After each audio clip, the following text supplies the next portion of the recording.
आप एक रविचंद्रन अश्विन जो है बड़े कॉन्फिडेंट किस्म के इंसान हैं। Yes, हर तरह के बिल्कुल। लोग होते हैं ना, एक होते हैं जो बहुत जल्दी कुछ आपके साथ होता है, आप थोड़े घबरा जाते हो, दब जाते हो। अश्विन वैसे नहीं है। अश्विन में सेल्फ कॉन्फिडेंस इतना है, वो अपनी काबिलियत पे इतना भरोसा करते हैं कि आप उनको कहोगे कि यार आप कुछ नहीं कर सकते। वो उस तरह के खिलाड़ी हैं, कोहली टाइप, कि नहीं मैं जाऊंगा बेहतर होऊंगा। उनके बिल्कुल। करियर में ऐसा कई बार हुआ है बिल्कुल। कि यहाँ विकेट ऑस्ट्रेलिया में नहीं अच्छा खेल सकते, 11 में वो अच्छा नहीं खेल सकते। वो जब बाद में आए उस टूर में, उन्होंने अपनी गेंदबाजी में मेहनत की, बेहतर चीजें लेके आए। इस बल्लेबाज के खिलाफ वो रन बनाते हैं, ये बनाते हैं, उनके खिलाफ मेहनत की, तरीके निकाले, आउट किए। तो वो उस तरह के शख्स है। ये तो आप और हम सब इस बिल्कुल। बात से इत्तेफाक रखते हैं। मैं ये कह रहा हूं लेकिन उसकी भी एक सीमा होती है।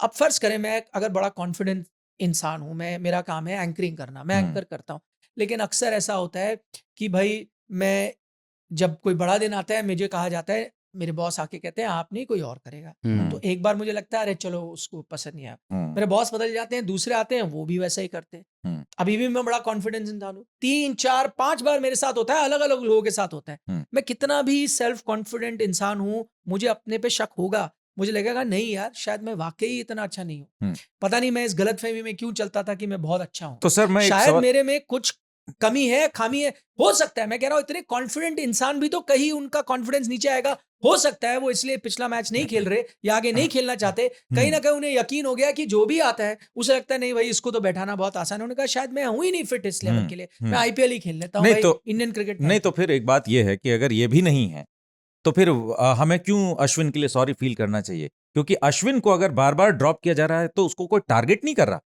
वो टीम के हित में ये चीजें फैसले नहीं, हर क्योंकि वक्त नहीं 11 हुआ, में हर वक्त नहीं हुआ टीम नहीं नहीं के नहीं हित में, सर मैं ये आपको ही कह तो रहा बता हूं रहा हूं। कि आपका कोच है, कप्तान जो है आपका, वो प्लेइंग 11 डिसाइड करता है, वो जो बेस्ट उनको लगता है कि भाई ये हमारी प्लेइंग 11 जो है इस पिच के लिए बेहतर होगी। हो सकता है उसमें अश्विन ना और दूसरा आप फिट देखिए, बैठ रहे हो। बट इसका एक मतलब मैच ये में, नहीं, अच्छा एक मैच ही तो हुआ था पर्थ में, आपको 11 में नहीं उतारा गया, तो आपने भाई, ये डिसीजन ले लिया कि आप एडिलेड भी नहीं खेलने मैं वाले थे। आपको वही कह रहा हूँ ना, ये सिर्फ इस सीरीज पे थोड़ी जाके उन्होंने ये निर्णय लिया होगा। हम्म ये आप उनके पूरे करियर की कहानी रही है। मैं आपको उदाहरण दे देता हूँ, हम्म आप दूसरी टीम देख लें ऑस्ट्रेलिया, हम्म नेथन लायन ने क्या किया है 2 टेस्ट मैचेस में। बिल्कुल। नेथन लायन खेलेंगे ना अगला टेस्ट बट मैच में, उनके पास एक 3 ही भी खेला ऑप्शन है। नहीं भाई, आप आगे जा सकते हो, उन्होंने ऑलराउंडर टाइप बना लिए। अब मैं बताऊं आपको क्या होता, ये इंडियन इंडियन टीम की सोच होती है ना, आप पता क्या कहते, अरे यार लायन तो कुछ नहीं करा भाई, हेड रन माय हेड, आप तो ऑफ स्पिन डालते हो, आप आपको डाल देना जरा ऑफ स्पिन, आपसे कराएंगे ऑफ स्पिन, इससे अच्छा मैं बोलर भी खिला रहा हूं। मैं आपको बता रहा हूं ये सोच होती है अगर बट सर ऑस्ट्रेलिया, पर ऑस्ट्रेलिया कहता है नहीं भाई ये हमारा नंबर 1 बॉलर है, इसने हमें मैचेस जिताए हैं, ये खेलेगा। ये कंसिस्टेंसी हमें मानना पड़ेगा अश्विन के साथ नहीं दिखाई। हाँ, लेकिन बिल्कुल सर नहीं दिखाई। एक मैं थोड़ा ये पिछन थ्रू करना आउट द चाहूंगा। करियर, तो ये गलती है, ये लेकिन इंडियन जहां क्रिकेट का अब- बेनसीबी नहीं है। नहीं एक चीज ये है कि आपको अभी क्यों ऐसा लगा, आप यार एक मैं बात कह रहा हूं बताइए। एक आखिरी वो पड़ाव है, मतलब वो कहता है ना सब्र का जो बांध पानी, जहां टूट गया सब्र है ना। का बांध, पानी आ गया नाक के ऊपर चला गया। फिर तो लेकिन इसमें सर अश्विन इसमें कहीं ना कहीं अपने इमोशन पे नहीं काबू रख पाए, नहीं, और जो फिर तो गावस्कर आप साहब भी जो तो बात कह रहे इंसान थे, हैं, नहीं हम नहीं भी सर, तो यार बट गावस्कर फ्लैश साहब एंड जो ब्लड है, से बने ना। नहीं नहीं गावस्कर साहब जो बात कह रहे थे कि फिर आपके ऊपर इन्वेस्ट किया गया, आपको चुना गया, आपने मझधार में सीरीज छोड़ दी, टीम इंडिया भाड़ में जाए, कि सीरीज हारे जीते, आपकी जरूरत पड़ रही है कल के मैच में, आप अवेलेबल नहीं है, इसका मतलब यह है कि आपने पर्सनल ईगो को फिर सामने रखा, नहीं, अपने माइलस्टोन को सामने रखा, अपनी दर्द को सामने रखा, टीम के हित को कहीं नहीं रखा। तो आप कर दीजिए ना इंक्वायरी। भाई मैं ये कह रहा हूं अगर आपको ये लगता है, और ये वाजिब बात है, लोगों को लगता है भाई बीच में नहीं छोड़ के जाना चाहिए था, और कई लोगों ने हालांकि एमएस धोनी की भी मैं चर्चा करूंगा, कुछ इसी तरह हुआ ऑस्ट्रेलिया में हुआ, बिल्कुल। और उनके एग्जाम्पल ये था कि उन्हें कहीं ना कहीं लगा कि भाई मेरे बिना भी टीम कर चल सकती सकती है, कर ये सकती बेहतर है, है। बिल्कुल। फिर भी मैं गावस्कर साहब की मुझे याद आता है, तब भी मैंने उनके साथ बात की थी, उन्होंने कहा था वो भी गलत है, क्योंकि आपको सोचते हुए ये प्लान किया गया है। अगर आपने वाकई आपको यकीन हो गया है कि आपके बिना ही ठीक है, टीम तैयार है कोहली के साथ आगे जाने के लिए, आप सीरीज के बाद कहिए भाई कोहली, अब आप जो प्लान बनाएंगे कोहली के साथ बनाइए, अभी नहीं। तो उसी लिहाज से अगर आपको उनके खिलाफ इंक्वायरी करनी है तो आप करिए, लेकिन मुझे नहीं लगता कि अश्विन को इस बात का एहसास नहीं है। उनको लगता होगा भाई अगर उन्होंने निर्णय लिया है तो उन्होंने फिर उस चीज को लेकर निर्णय लिया है कि ठीक है मैं छोड़ कर जा रहा हूं, इमोशनल डिसीजन है, मुझे दर्द हुआ, या वो ये जो मेरी इंतहा हो गई। हाँ इंतहा हो गई, वहां से मैंने डिसाइड लिया, इसके बाद हो सकता है मेरे अगेंस्ट कोई कार्रवाई हो, ठीक है मैं इसको फेस करने को तैयार हूं, लेकिन बस मैं यहां से और अब नहीं आगे नहीं जाने जा वाला, सकते। मैं नहीं बैठूं। बट सर एक चीज मैं कहना चाहूंगा, ठीक है अश्विन को ड्रॉप भी किया गया था टेस्ट मैच में, हमने देखा अक्सर जो विदेशी पिचों पे जब मैच होता था, लेकिन आउट ऑफ नोवेयर उनको टीम में लाया भी गया।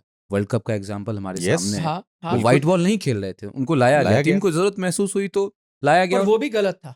नहीं। और मैं ये नहीं कह रहा कि मैं आज आके बात कर रहा हूँ पुराने भी निकालो, मैं वही आपको चीज कह रहा हूँ ना कि वहां भी उनको लाना गलत था। व्हाइट बॉल क्रिकेट में शायद उनकी उतनी वैल्यू नहीं थी उस टाइम। आपने क्या किया वही कह रहा हूँ, two wrongs don't make a right. उस टाइम आपने युजवेंद्र चहल के साथ नाइंसाफी करी, जो आपका व्हाइट बॉल का बेहतर बॉलर था, आपने उसको नहीं खिलाया। कहीं ना कहीं ये भी हो सकता है कि आपको गिल्ट है कि हम टेस्ट क्रिकेट में इसको इतना रन नहीं दे पाते, या टेस्ट क्रिकेट में इसके साथ नाइंसाफी होती है, अरे व्हाइट बॉल क्रिकेट में कहीं हर जगह आपने गलत ही किया है। मैं वही कहता हूँ, अगर आप उनका पूरा करियर निकाल के देखेंगे तो अश्विन के साथ जैसा मैं मतलब ये मेरा एक तरह से एस्टिमेट है कि अगर रविचंद्रन अश्विन 2011 में उन्होंने डेब्यू किया, अगर वो इस जनरेशन में नहीं खेलते होते ना, इस जनरेशन से एक पुरानी जनरेशन में खेल रहे होते, हरभजन सिंह, अनिल कुंबले वाली जनरेशन में खेल रहे होते, तो मुझे लगता है उनको बहुत ज्यादा टेस्ट मैच खेलने को मिलते। वो इसलिए क्योंकि एक बहुत बड़ा अंतर था तब में और अब में, वो ये था कि आपकी सोच टेस्ट क्रिकेट की टेस्ट क्रिकेट जैसी थी। आपने व्हाइट बॉल वाली सोच टेस्ट क्रिकेट सिलेक्शन में नहीं लाई थी। पिछले एक दशक में, उनके डेब्यू से नहीं, बट मैं कहूंगा पिछले 8, 9, 10 सालों में आप धीरे धीरे उस तरफ जा रहे हो जहां व्हाइट बॉल क्रिकेट पे, जहां बिट्स थोड़ा बहुत इधर भी दे दो, उधर भी दे दो, यहां भी रन दे दो, वहां भी वो भी कर लो, वो आप करने लगे हो। आपने हरभजन कुंबले के साथ नहीं किया। कुंबले बाहर तब बैठे जब आपने एक ही स्पिनर खिलाया, वो भी इसलिए क्योंकि हरभजन बेहतर बैटिंग आपको कर लगा। लेते थे और बैटिंग थोड़ा बेहतर स्पिनर नहीं, उनकी बैटिंग नहीं, बेहतर स्पिनर थे वो, विकेट कर। आपने बैटिंग को नहीं सोचा।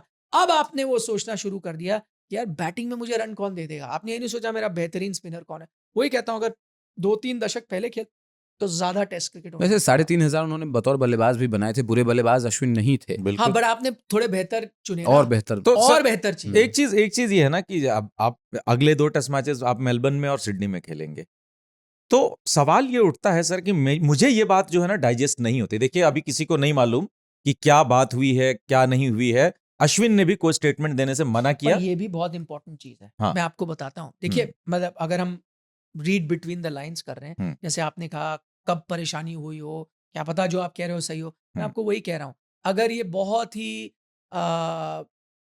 मतलब आराम से काम होके फैसला लिया गया होता, सबकी रजामंदी से हुआ होता, सब कुछ अच्छा होता ना, रविचंद्रन अश्विन बैठ के आराम से जाते और पूरा यही इंटरव्यू भी करते हैं। यही मैं पर मेरा उन्होंने सवाल क्या है। कहा, इस वक्त मैं बोलने की स्थिति में नहीं हूं। और रोहित शर्मा ने इसीलिए भी जब आप जज्बातों में शायद आप कई चीजें ऐसे बोल जा रहे हैं, जाओगे। तो इसीलिए मेरा जो है ना सवाल इतना है कि ये जो अश्विन के ऊपर ये कि उन्होंने गलत किया या उनको नहीं छोड़ना था, या उनको अगर नहीं टीम में जगह मिली तो फिर उनको पीछे की चीजों को एकदम से उनका बम नहीं फूटना चाहिए था, उनका सब्र का बांध नहीं टूटना चाहिए, ये बातें फिर ना किया जाए, क्योंकि फिर उनके साथ कुछ न कुछ ऐसा हुआ है जिससे कि वो ट्रिगर हुए हैं।